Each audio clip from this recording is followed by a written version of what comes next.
Hello Saravanan. UV. Champions டிராஃபியை பத்தி ஒரு preview இன்னைக்கு பாத்துடலாம். பாகிஸ்தான்ல ஆரம்பிக்குது, நமக்கு மட்டும் துபாய் வென்யூ. இந்தியாவுக்கு சான்சஸ் எப்படி இருக்கு? துபாயில வேற slow and low pitches, 5 spinners வச்சிருக்கோம். பும்ரா இல்ல, மெயின் ட்ரம்ப் கார்டு இல்ல. அது இல்லாம போறதே நமக்கு ஒரு கை உடைஞ்சு போற மாதிரி தான் இருக்கிறோம். இது ஸ்குவாட்ல பேலன்ஸ் இல்லைன்னு தான் சொல்லுவேன். ஏன்னா வெறும் 3 சீமர்ஸ் எடுத்துட்டு போறாங்க, 5 ஸ்பின்னர்ஸ் எடுத்துட்டு போறாங்க. 5 ஸ்பின்னர்ஸ்ல 2 ஸ்பின்னர்ஸ் எப்படி பார்த்தாலும் விளையாட போறதே கிடையாது. டாஸ் வந்து ரொம்ப குரூஷியலா இருக்கும். ஏன்னா மதியம் ஆரம்பிச்சு நைட் வரைக்கும் ஆமா, போகும். இப்பதான் ஐஎல்டி துபாய் 2020 கூட முடிஞ்சிருக்கு. அதனால பிச் ம். எல்லாமே நிறைய மேட்சஸ் ஆடி ஸ்லோ அண்ட் லோவா தான் இருக்கும். 10 நாள் தான் அந்த 2020 முடிஞ்சதுல இருந்து சாம்பியன்ஸ் டிராஃபிக்கு கேப் கொடுத்துருக்காங்க. நம்ம 3 ஸ்பின்னர் வச்சுட்டு போறது வந்து ஒரு விதத்துல அட்வான்டேஜ். ஏன்னா துபாயில ஆவரேஜ் ஸ்கோரே 250 தான் போல. ஃபர்ஸ்ட் இன்னிங்ஸ் ஆவரேஜ் ஸ்கோர் பார்த்தா ஒரு 213 215 தான் அடிச்சிட்டு இருந்திருக்காங்க. நமக்கு டெத் ஓவர்ஸ்ல யார் இருக்கிறா? இப்ப நம்ம ஷமி வந்து இன்னும் ஃபார்முக்கு வரல. இப்பதான் இன்ஜுரியில இருந்து வெளியே வராப்ல. டைரக்டா இப்ப சாம்பியன்ஸ் டிராஃபிக் வந்துட்டாப்ல. ஹர்ஷ்தீப் ஒரு ஆள் தான். ஆமா, டெத்ல நமக்கு வந்து இப்ப டக்குன்னு விக்கெட் எடுக்கணும்னா அது அது வந்து நம்ம லேக் ஆகுறோம் அப்படின்ற மாதிரி தான். பாண்டியா கண்டிப்பா எல்லா மேட்சும் ஒரு 6 ஓவர் 7 ஓவர் போடுற மாதிரி தான் வரும்னு நினைக்கிறேன். ஆமா. பாண்டியா இல்ல, மோஸ்ட்லி பாண்டியா தான் தேர்ட் சீமர்ல உனக்கு. சோ அதனால என்ன, டீம் ஆமா. பேலன்ஸ்டு தான்.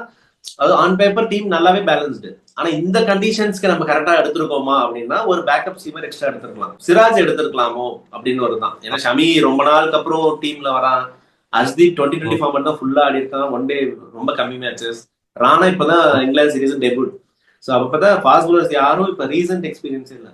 இந்த டைம்ல சிராஜ் எடுத்திருக்கலாம். ஏன்னா சிராஜ் வந்து நம்பர் 1 பவுலரா வந்தான். எப்ப வந்தான்னா பும்ரா இல்லாதப்பதான் வந்தான். ஒரு லீடரா சிராஜ் வந்து ஒன் டேல நல்லா பெர்ஃபார்ம் பண்ணி, டெஸ்ட்ல நல்லா பெர்ஃபார்ம் பண்ணான். பட் ஒன் டேல நல்லா பெர்ஃபார்ம் ஸ்ரீலங்கா பண்ணது. வச்சு ஏசியா கப் ஆமா, அப்படி தானே அடிச்சான். ஆமா. ஸ்ரீலங்காவை போட்டு ஸ்ரீலங்கால வந்து போய் அவனுக்கு கண்டிஷன்ஸ் சூட் ஆச்சு, பால் லைட்டா ஸ்விங் ஆச்சுனாலே நியூ பால்ல வந்து நல்லாவே போட்டுருவான்.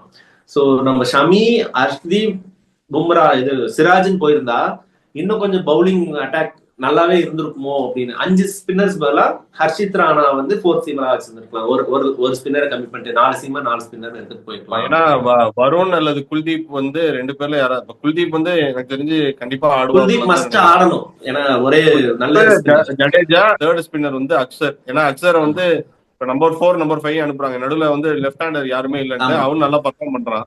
ரோஹித் வந்து இப்போ ஒரு செஞ்சுரி அடிச்சாலும் மீதி எல்லாமே சிங்கிள் டிஜிட் தான். கோலி ஒரு 50. பட் ஒயிட் பால்ல நம்ம கோலியை பத்தி ஒன்றும் சொல்ல தேவையில்ல. இவங்க 2 பேரோட இது குருஷியலா இருக்கும். கில் வந்து இந்த ஓடிஐ ஃபார்ம் அப்படியே கண்டினியூ பண்ணா ஃபார்ம் இன்னும் நல்லா கொண்டு இருக்கும். போகணும். 3 பேர்ல யாராவது ஒருத்தங்க கன்சிஸ்டன்டா ஆடணும். செமிஃபைனல் வந்துருவோமா? பாகிஸ்தானை வின் பண்ணிட்டோம்னா செமிஸ் கன்ஃபார்ம். நியூசிலாந்தோட என்னன்னா, ஐசிசி டோர்னமெண்ட்ஸ் நமக்கு நியூசிலாந்தோட எப்பவுமே சுமாரா தான் ஆடுவோம். நியூசிலாந்து இப்ப ஆமா. பாகிஸ்தான்ல வந்து நல்ல ஃபார்ம்ல இருக்காங்க. ட்ரை 4 ஓவர் சீரிஸ் தான். ஜெயிச்சுட்டு வந்திருக்காங்க. ஆமா, ட்ரை ஆமா, சீரிஸ் ஜெயிச்சுட்டு வந்திருக்காங்க. நல்ல ஃபார்ம்ல இருக்காங்க. பங்களாதேஷ் அடிச்சிடலாம். பாகிஸ்தானுக்கு நமக்கு மேபி அந்த ஹோம் ரெக்கார்ட், அந்த வேர்ல்ட் கப் ரெக்கார்டு வந்து நம்ம கை கொடுக்கலாம். நமக்கு ஐசிசி வேர்ல்ட் கப் ரெக்கார்டு நல்ல ரெக்கார்டு. சாம்பியன்ஸ் டிராஃபில ஆமா. பாகிஸ்தான் கூட நல்ல ரெக்கார்டு இருக்கு அப்படின்னா இல்ல. போன ஃபைனல் தோத்தோம். ஆமா, போன தோத்தோம். ஃபைனல் தோத்தோம்.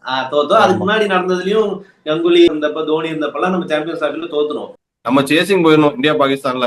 இல்லாட்டி இந்த ஷஹீன் அஃப்ரிதி போட்டானே ஆஸ்திரேலியால. ஸ்ரேயாஸ் ஐயர், ராகுல் 2 பேரும் மிடில் இருக்கிறது வந்து இன்னும் நமக்கு பேலன்ஸ் தருது. ஏன்னா ஆமா, ஐயரும் நல்ல ஃபார்ம்ல இருக்கிறான்.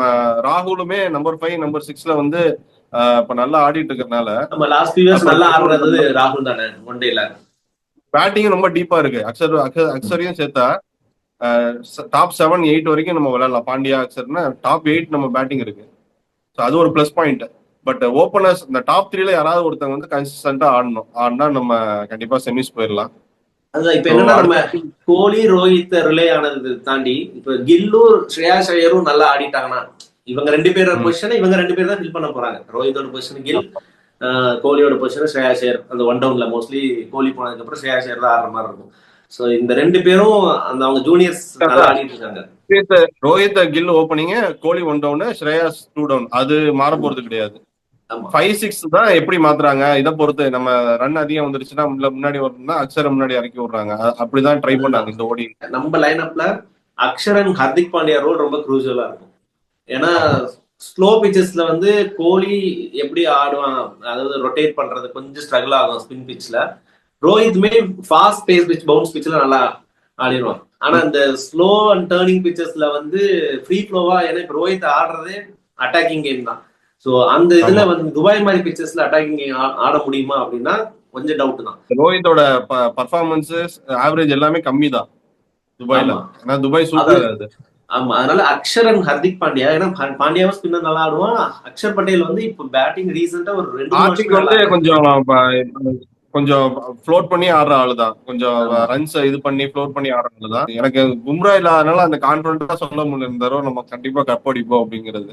இல்ல ஆக்சுவலா என்ன ரியல் டெஸ்ட் வந்து இப்ப ரோஹித்துக்கு என்னன்னா பும்ரா இல்லாம இந்த டீமை வந்து வின் பண்ண வைப்பேன். ஏன்னா ஐபிஎல்ல பாத்தீங்கன்னா மலிங்கா ஆர் பும்ரா, அவன் 5 கப் அடிச்சதுல இவங்க 2 பேர் தான் குரூஷியலா டெத் ஓவர்ஸ்ல போட்டுருவாங்க. இந்தியாலேயே பும்ரா தான் 2020 வேர்ல்ட் கப் வந்து ஹர்ஷ்தீப் நல்லா போட்டான், பட் பும்ரா தான் நமக்கு மேட்ச் டர்ன் பண்ணுது. ஸோ இப்ப வந்து பும்ரா இல்லாத, அதாவது ப்ராப்பர் ஒரு டெத் ஓவர் ஸ்பெஷலிஸ்ட் இல்லாத ஒரு டீமை வந்து ரோஹித் லீட் பண்றான். ஸோ ரோஹித் கேப்டனா இப்போ கோலி ஒரு கோலி கேப்டனா இருக்கும்போது ஏசியா கப்புக்கு ரெஸ்ட் கொடுக்கும்போது ஒரு ரோஹித் ஒரு கேப்டன்சி பண்ண ஏசியா கப், அதுல பும்ரா கிடையாது. பட் அது லாங் பேக் குரூப் ஏ பார்த்தா நம்ம இந்தியா, பங்களாதேஷ், நியூசிலாந்து, பாகிஸ்தான். இதுல வந்து நம்ம இந்தியா வந்து பாகிஸ்தானை ஜெயிச்சுட்டா உள்ள போயிருவோம். நியூசிலாந்து பாகிஸ்தான் மேட்ச் அவங்க 2 டீமுக்குமே குரூஷியல். பங்களாதேஷை எல்லாரும் அடிக்க போறாங்க அப்படிங்கிறது தான் ஒரு நிதர்சனமான உண்மை.